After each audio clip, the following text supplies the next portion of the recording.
नमस्कार, स्वागत है आप सबका दिन भर की तमाम बड़ी और अहम खबरों के साथ मैं हूं कवींद्र। शुरुआत हेडलाइन से। सीरिया पर फ्रांस के हमले तेज, राष्ट्रपति ओलांद का संसद में ऐलान। आईएस के खात्मे तक जारी रहेगा अभियान। रूस ने कहा 40 देशों से आईएस को मिल रही है मदद।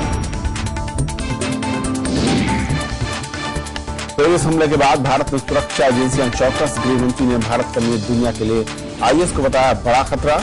मुख्यमंत्रियों संग बैठक जल्द। सामाजिक सौहार्द के बिना इनोवेशन मुमकिन नहीं, उपराष्ट्रपति ने कहा। नए विचारों के लिए शिक्षा और शोध को मिले बढ़ावा। असहिष्णुता के खिलाफ सामाजिक सहमति पर जोर। तमिलनाडु में बाढ़ से गंभीर हालात, 100 से ज्यादा की मौत। 15 ट्रेनें रद्द, राहत और बचाव में जुटी सेना और वायुसेना।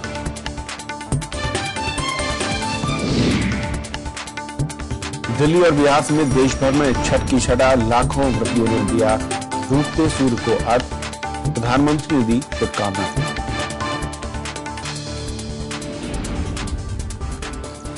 और आइए देखते हैं पहली खबर।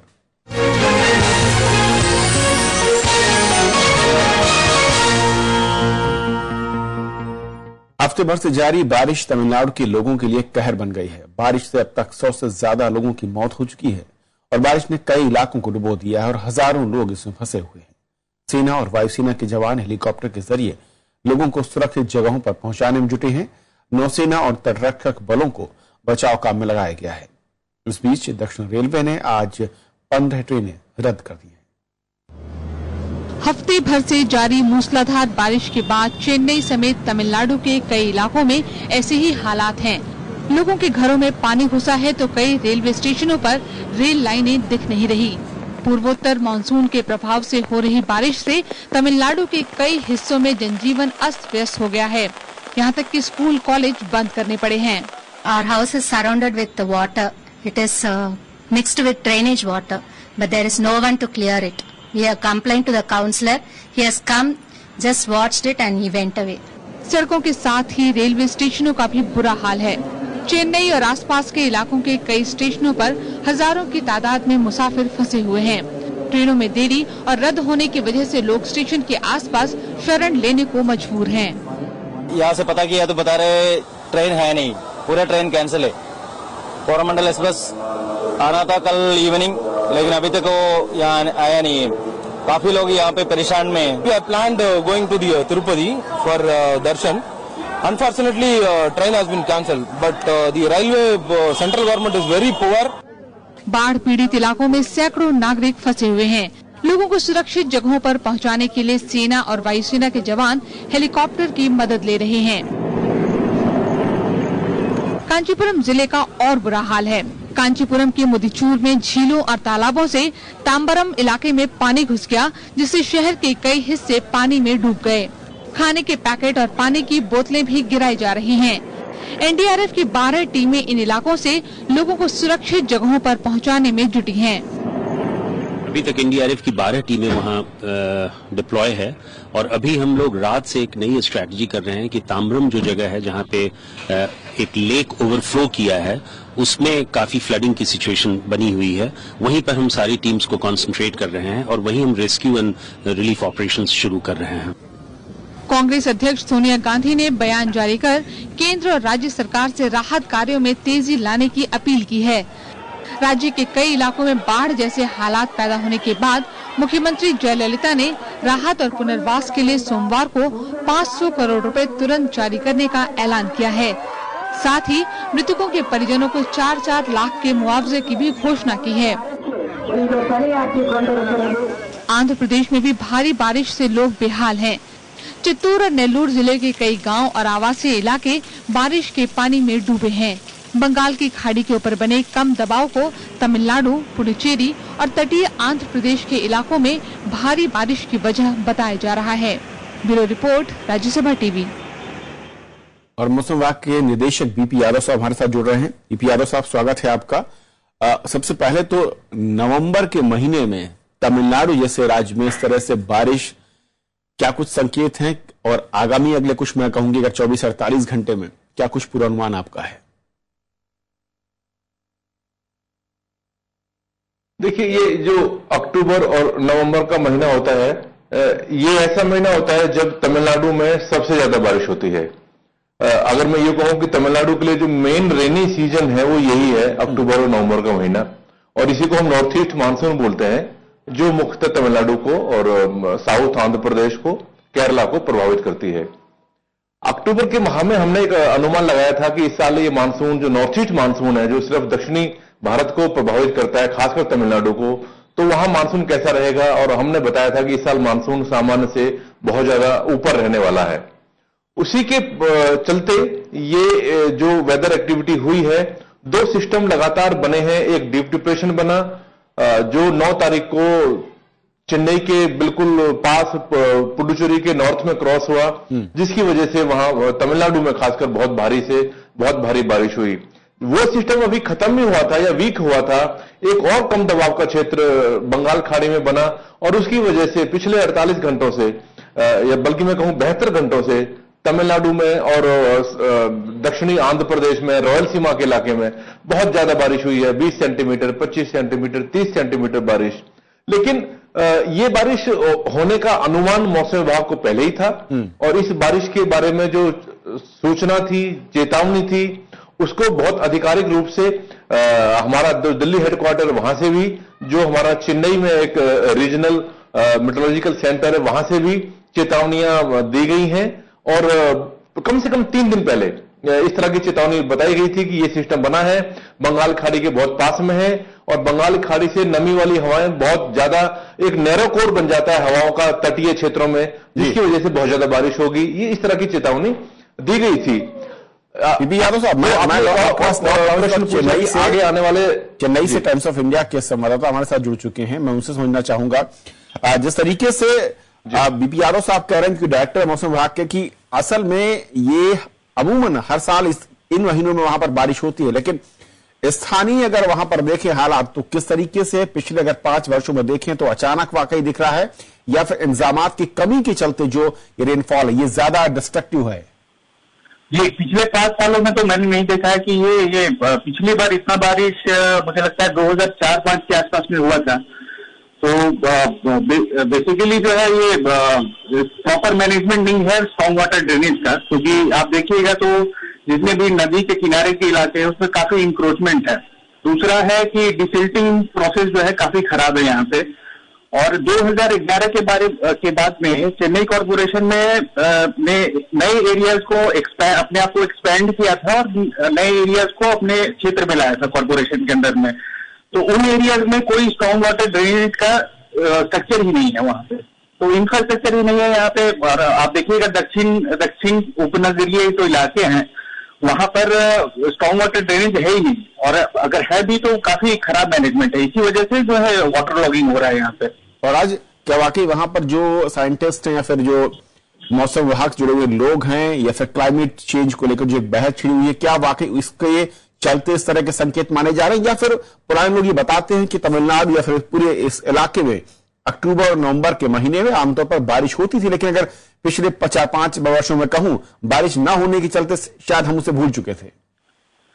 जी, पिछले 5 वर्षों में तो ऐसी वर्षा कभी भी नहीं हुई थी, और जब भी अक्टूबर नवंबर के मौसम में बारिश होती है तो मैनेजमेंट तो है अच्छा रहता है। तो ऐसा बारिश तो पिछले 5-6 सालों में नहीं हुआ है। तो और जहां तक कि पुराने रिपोर्ट्स हैं कि 2004-2005 के करीब में इस तरह की सिचुएशन आई थी, पर अमूमन ऐसी सिचुएशन आती नहीं है। जी, शुक्रिया राज इस अपडेट के लिए आपका। बीपी यादव साहब, तो फिलहाल क्या ये माना जाए कि एक जो सिस्टम है, बारिश का जो मानसून दक्षिण राज्यों में होती है, उसी लिहाज से है इस बार जो इंटेंसिटी है वो ज्यादा है, या फिर कहीं कुछ और संकेत हैं इसके? नहीं, मैं ये कहूंगा कि ये तो आप सही कह रहे हैं कि इस साल जो उत्तर पूर्वी मानसून है जो दक्षिणी भारत को प्रभावित करता है, वो उसका ज्यादा बारिश होने का संभावना थी, और वो एलिनो की वजह से था। एलिनो इस बार बना हुआ है, आप सभी जानते हैं। और एलिनो जब बना होता है प्रशांत महासागर में, उन सालों में अक्सर ये नॉर्थ ईस्ट मानसून की बारिश हमारे दक्षिणी भारत में ज्यादा होती है, और इसी वजह से ऐसा अनुमान भी लगाया गया था। ये जो आंकड़ों की बात हो रही है कि इतनी बारिश पिछले 5 सालों में नहीं हुई थी, हो सकता है इतनी बारिश ना हुई हो। बिल्कुल अगर आप आंकड़ों को मिलीमीटर के रूप में देखेंगे तो हो सकता है इतनी बारिश 4 साल पहले हुई हो, 6 साल पहले हुई हो, लेकिन लगभग इस तरह की बारिश 15 सेंटीमीटर 20 सेंटीमीटर बारिश आंध्र प्रदेश में और तमिलनाडु में अक्टूबर नवंबर के महीने में हो जाती है। और आपको एक और बता दूं, यही सीजन है जब समुद्री तूफान भी बनते हैं बंगाल खाड़ी में। वो कभी ओडिशा को तटपार करते हैं, आपको पता है फेलिन साइक्लोन था, पिछले साल हुदहुद बना, वो आंध्र प्रदेश को क्रॉस किया तो बहुत भारी बारिश हुई थी। कभी साइक्लोन नीचे तक आ जाता है और जो डीप डिप्रेशन मैंने बताया जो पुडुचेरी के पास में क्रॉस किया, वो साइक्लोन से जस्ट एक स्टेज लोअर सिस्टम था, वो भी बहुत स्ट्रॉन्ग सिस्टम था, 50-60 किलोमीटर की हवाएं चली और ये इस तरह का मौसम हो जाता है। मैं ये कह रहा हूं कि इस तरह का मौसम और इस तरह की बारिश के लिए अक्टूबर और नवंबर के माह में हमको तैयार रहना चाहिए। वो किसी साल भी हो सकती है। यानी कि दक्षिण के राज्यों को थोड़ा सा अलर्ट पोजीशन पर रहना है, जैसे कि आप इशारा कर रहे हैं अगले कुछ दिनों तक, और आपके जो अलर्ट जारी किए गए हैं उसके लिहाज से भी भारी बारिश यानी कि उम्मीद से ज्यादा बारिश की वहां पर गुंजाइश बनती है। फिलहाल बहुत बहुत शुक्रिया इस पूरी बातचीत में शामिल होने के लिए आपका। ये थी हमारी पहली खबर। छोटा सा ब्रेक और ब्रेक के उस पार दिन भर की दूसरी बड़ी खबर।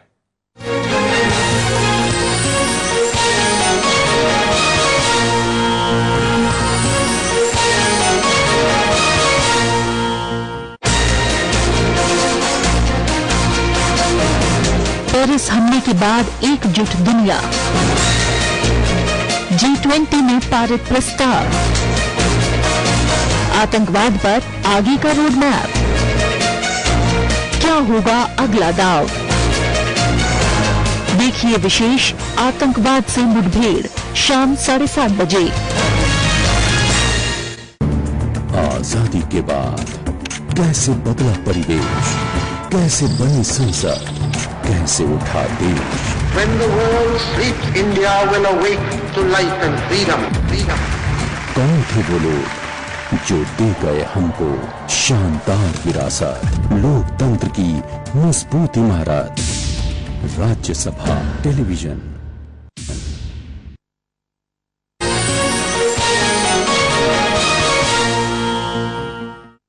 कांग्रेस ने बीजेपी नेता सुब्रमण्यम स्वामी के राहुल गांधी की नागरिकता पर आरोपों को बेबुनियाद करार दिया है। बीजेपी ने इस मामले में राहुल गांधी से सफाई की मांग की है। राहुल गांधी की ब्रिटिश नागरिकता के आरोप पर कांग्रेस ने 2003 में कंपनी की ओर से जारी इनकॉर्पोरेशन दस्तावेज पेश किए हैं, जिसमें राहुल गांधी की नागरिकता भारतीय दर्ज है।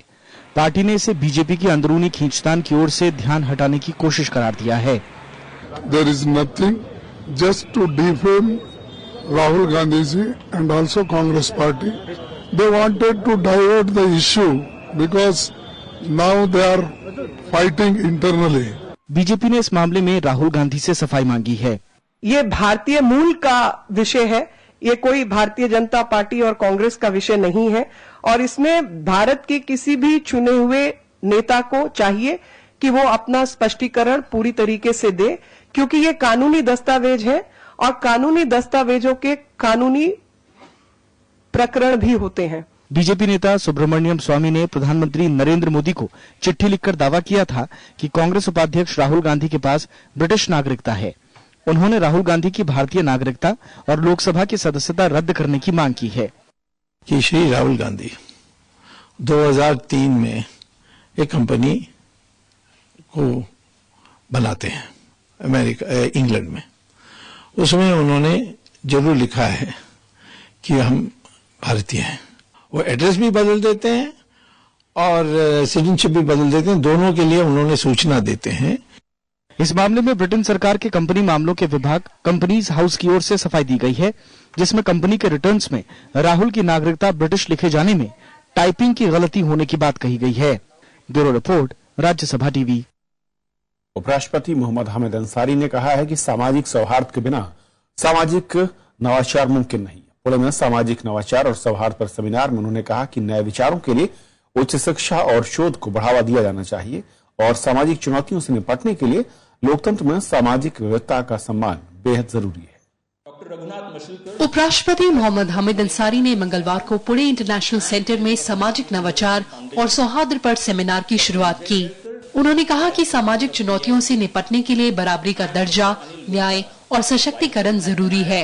उपराष्ट्रपति ने कहा कि सामाजिक नवाचार सीधे तौर से सौहार्द और आजादी से जुड़ा है। स्थिरता और सुरक्षा को भी इससे अलग नहीं किया जा सकता है।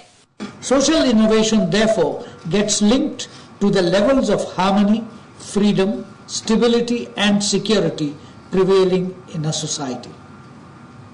By the same token, its promotion requires an orientation of values, objectives and priorities towards the well-being of all, and to this end, purposeful strengthening and promotion of institutions, policies and practices.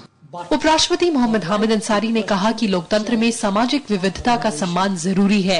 इसके लिए संविधान में अल्पसंख्यकों के अधिकारों की सुरक्षा की व्यवस्था की गई है। If democracy is not receptive to various identities in a plural society, then it remains only a majoritarian democracy that underprivileges the minorities. It is for this reason that the Indian Constitution has provisions for the protection of minority rights as well as balancing group rights with individual rights.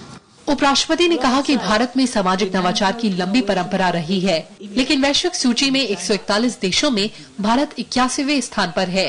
उन्होंने नवाचार के लिए उच्च शिक्षण संस्थानों की संख्या बढ़ाने का सुझाव दिया। उपराष्ट्रपति ने कहा कि छोटे और लघु उद्योगों में नवाचार को बढ़ावा देने से कारोबार में आसानी और बुनियादी ढांचे को मजबूत बनाने में मदद मिलेगी। मोहम्मद हामिद अंसारी ने कहा कि नए विचारों को बढ़ावा देने के लिए शोध में निवेश जरूरी है। साथ ही बौद्धिक संपदा अधिकार व्यवस्था में सुधार किया जाना चाहिए। दीप्ति वशिष्ठ, कुणाल, राज्यसभा टीवी।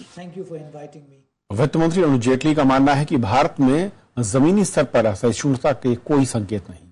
संयुक्त अरब अमीरात की 2 दिन की यात्रा पर दुबई पहुंचे वित्त मंत्री ने कहा कि भारत में जमीनी स्तर पर सार्वजनिक भाईचारे का माहौल है और इसी के चलते उन्होंने पहले असहिष्णुता पर बहस को बनावटी करार दिया था। जेटली का मानना है कि चर्चा का विषय तब बना जब लोगों ने देश का नाम खराब करने का प्रयास किया। मंत्री के मुताबिक भारतीय होने के नाते हम सबकी इस मसले को स्पष्ट करने की जिम्मेदारी है। कन्नड़ साहित्यकार कलबुर्गी हत्याकांड और दादरी की घटना के बाद करीब 75 लोग बढ़ती असहिष्णुता के मुद्दे पर राष्ट्रीय साहित्यिक पुरस्कार लौटा चुके हैं। वित्त मंत्री ने इसे माहौल को खराब करने और माहौल को बनावटी करार दिया था। दिल्ली और जिला क्रिकेट संघ यानी डीडीसीए में धांधली की जांच के लिए बने दिल्ली सरकार के जांच पैनल ने डीडीसीए को निलंबित करने की सिफारिश की है। जांच पैनल ने इस सिलसिले में दिल्ली सरकार से बीसीसीआई को सिफारिश करने को कहा है। मुख्यमंत्री केजरीवाल ने बीते गुरुवार को डीडीसीए में कथित वित्तीय गड़बड़ियों की जांच के लिए 3 सदस्यीय समिति का गठन किया था। समिति ने डीडीसीए की कमान पूर्व क्रिकेटरों के हाथ में देने को भी कहा है। साथ ही करप्शन की जांच के लिए जांच आयोग बनाने पर जोर दिया।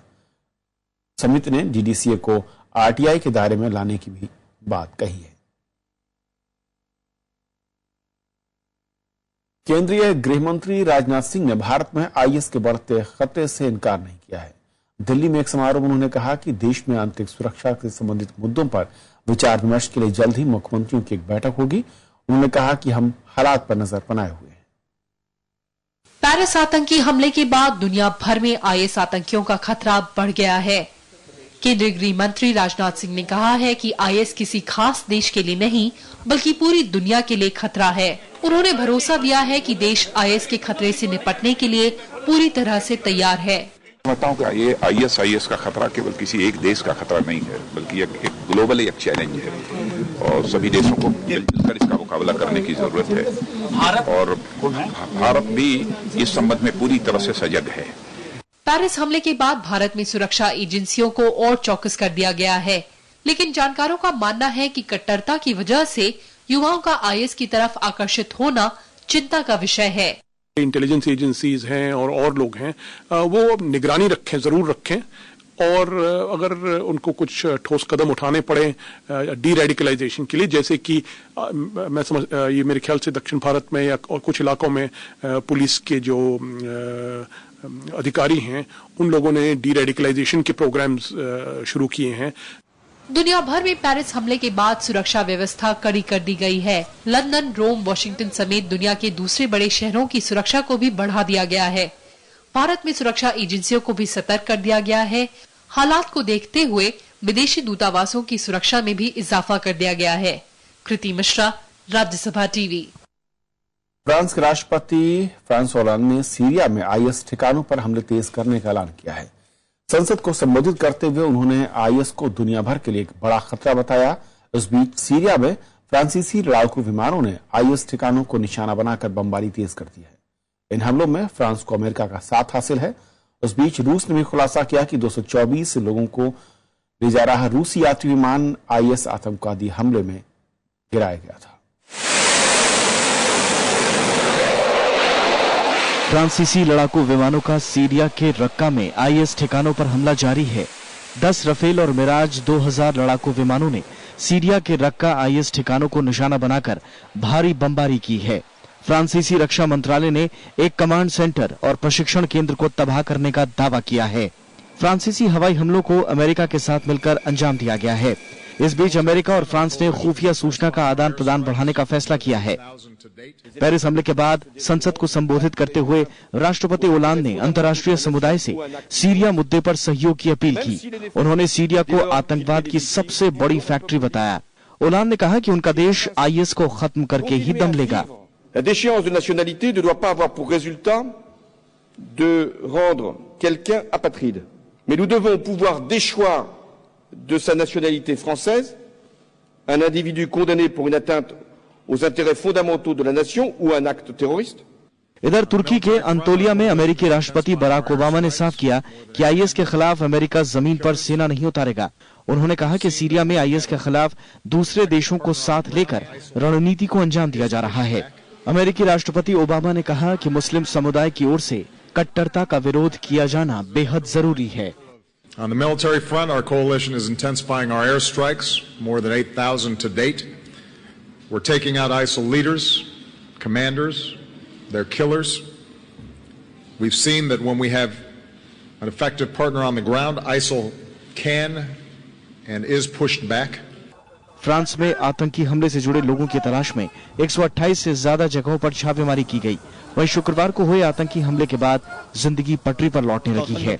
आतंकी हमले में मारे गए लोगों को श्रद्धांजलि देने बड़ी तादाद में लोग उमड़ रहे हैं। मारे गए लोगों की याद में पेरिस में एफएल टावर समेत दूसरी इमारतों को फ्रांसीसी राष्ट्रीय ध्वज के रंग में रोशन किया गया। Bureau report, Rajya Sabha TV. और इस बीच रूस ने भी आईएस के बढ़ते खतरे पर चिंता जाहिर की है। रूस के राष्ट्रपति व्लादिमीर पुतिन ने कहा कि आईएस को 40 देशों के लोगों से मदद मिल रही है, जिसमें G20 देशों के लोग भी शामिल हैं।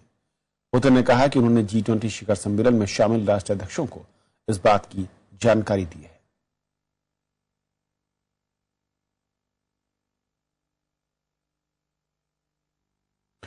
लोक आस्था का महापर्व छठ बिहार समेत पूरे देश में उत्साह और श्रद्धा के साथ मनाया जा रहा है।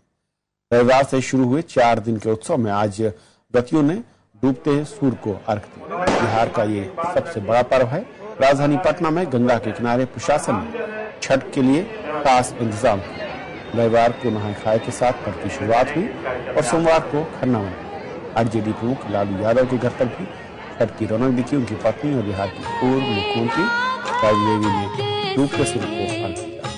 प्रधानमंत्री नरेंद्र मोदी ने छठ के पावन पर्व पर देशवासियों को शुभकामनाएं दी हैं। बिहार के मुख्यमंत्री नीतीश कुमार ने पटना में खुद घाटों का निरीक्षण किया।